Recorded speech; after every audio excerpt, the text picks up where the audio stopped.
Hi. Some of you may be asking, who is this woman all over the internet? In my IG, my YouTubes, my Twitter. Allow me to introduce myself. My name is Daisha.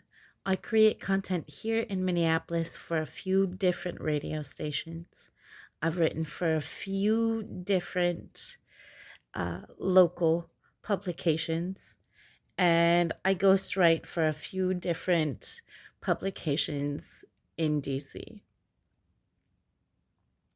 I started out as an educator and in music journalism and booking concerts here in Minneapolis, where I live. Nowadays, I'm creating content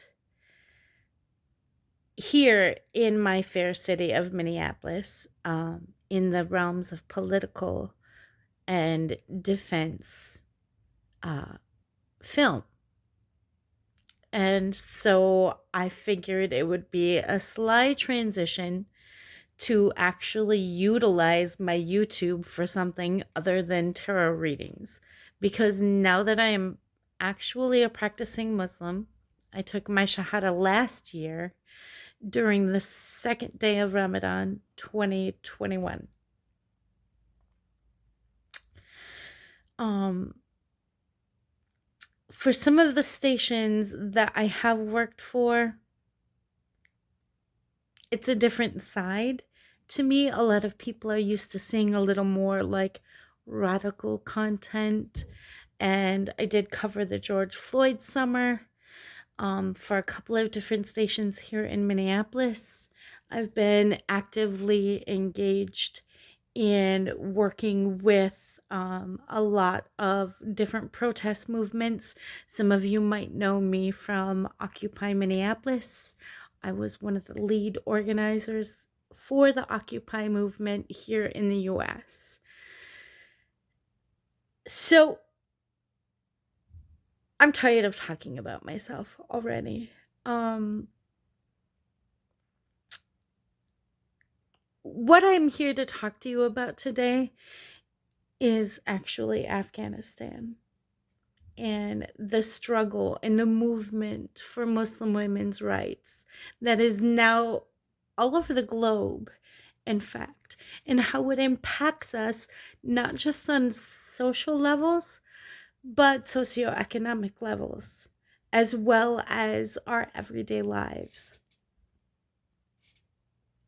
I want to talk to you in depth about the women in Afghanistan and what they are in fact facing. Since the fall of Kabul, female journalists, police women, doctors, professors, well, pretty much everyone is in danger at the hands of the Taliban. Still, to this day, 20 years later. And I want to talk to you about a great man and a historical figure who is in fact labeled as the national hero of Afghanistan. His name was Ahmad Shah Massoud. He was assassinated by the Taliban September 9th in 2001. And his son, also named Ahmad Massoud, is the active and current leader of what is now known as the National Resistance Front of Afghanistan. The former defense minister's son, and his political struggles and his potential running for office, as well as his struggles for equality and creating safer security situation for his homeland, as well as the women of his homeland. A friend who is one of the spokespersons in the NRF, Mr. Ali Maysam Nazari. Hi. I cordially invite you to on-air time with me at KFAI if you would like, or here on my YouTube channel if you would like. I would like to interview you. I've been offered recent TED Talks as well regarding these matters, and I just kind of asking this way instead of trying to call you or signal you, because this I feel like is a better formal introduction. What is happening here is that some of my friends in the UAE and in Dubai in particular and Abu Dhabi, and some of the politicians and some of the political leaders that I regard and respect and even keep in my daily salat, have an opportunity here to dialogue with some of the Taliban ministers. And I want to approach this tentatively because I am aware of the security situations in Afghanistan at a very deep level. I am aware of some of the security situations of the UAE also subsequently at a very deep level. And I am furthermore aware of how this could, in fact, interim impact the entire globe at a very deep level. I want to approach this beyond more than broadly. Because when you have this opportunity, gentlemen, to engage these men, I want you to raise very serious security questions. I want you to raise very serious civil liberties regarding the women's rights issues. Questions in your dialogues with them. And I want you to be very intentional, and I want you to be very clear. As a new Muslim, as of about a year, I understand that this is broadly a larger scale issue that the Ummah actually faces today. And I tweeted some of you, in fact, about this very same issue yesterday. In fact, I want to approach this respectfully, and I want to approach this tactfully. And I think that this does, in fact, play on a very played out narrative that was created possibly by Western media sources years ago regarding Islam in the Middle East, and stereotypes, which falls under a larger scale umbrella of racism to me. So let's be really clear about one thing. I am not comfortable with the world thinking that Muslim men are arbitrary to their women. I am not comfortable with the idea as a social norm, let alone a narrative, that Muslim men treat their women less than.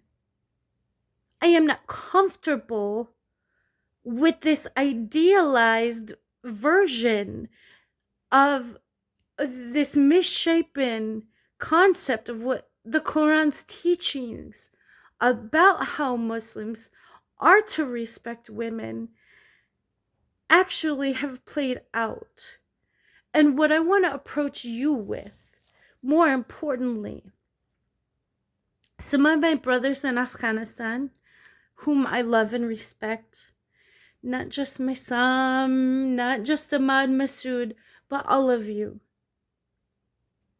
Some of my gentlemen friends over there in the UAE, not just those I have mentioned, in a Twitter topic or on the YouTube channels.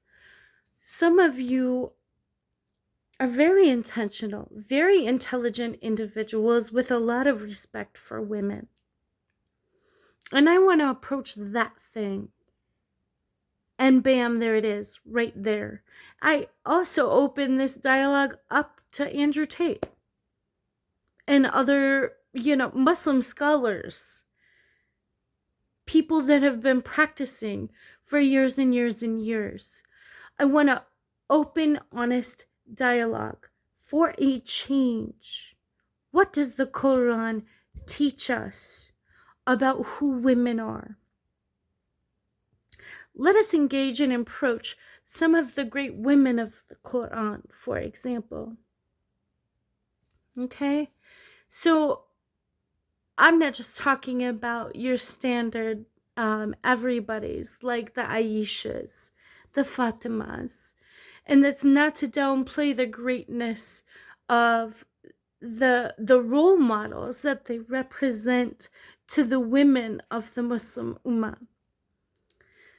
But I came across a woman in the Quran that I really identified with. This woman named Khawla, who was a warrior.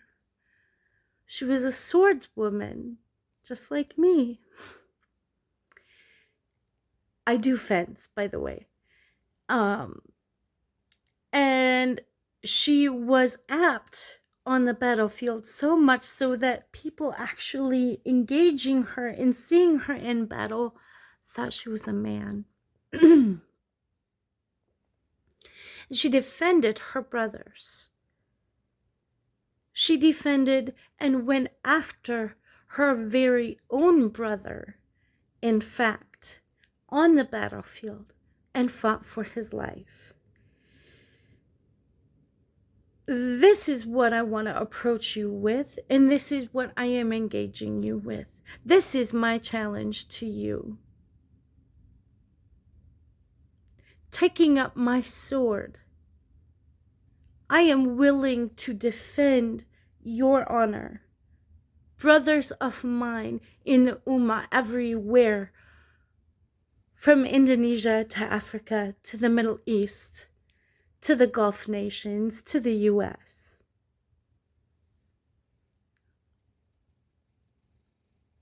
I know that you know that we are worthy of respect. I know deep down that you know that women are not just one-dimensional, one-sided creatures. And we have a myriad of things that we do in fact engage in.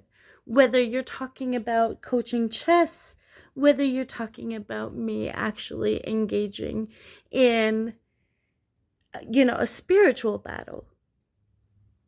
I pray for some of you. Let's be really clear about that one thing. I am defensive and come to many of your aid and defense, not just on the internet, but in my daily lives. I'm asking you one simple thing. I want you to think about the women that have died already at the hands of men in Afghanistan. I am asking you this one simple favor, just one thing. Do me a solid here and hear me out. I willingly defend the good brothers that I respect in Islam, and I won't stop. I'm not going to give up anytime soon defending your honor. In my media outlets, on social media, and otherwise, I want you to think at a very deep level about what this thing looks like that the Taliban are trying to accomplish with women over there, and how it is a portrayal of a very twisted narrative and westernized stereotypes of what men in Islam actually represent.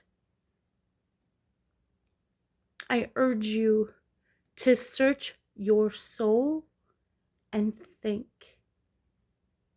I also challenge and openly willing to debate, engage, you name it.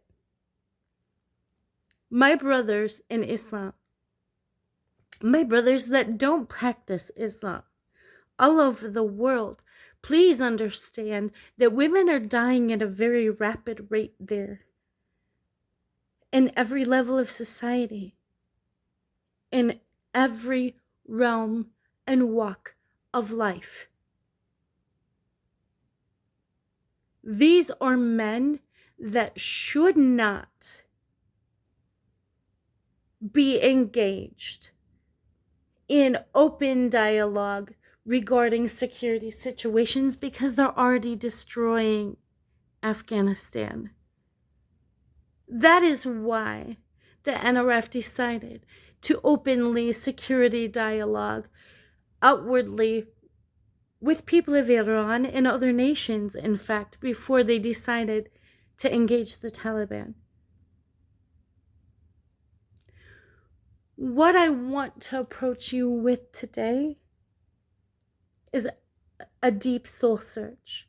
Look in the mirror and ask yourself personally, do I want to be boxed into some westernized stereotype of what the world looks at now because the Western media has bastardized and stereotyped Muslim men and women into these weird little boxes of aggressor and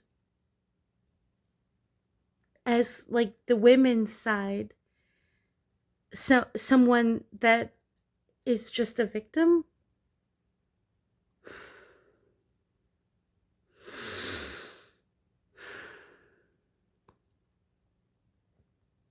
This is racism, is what this is.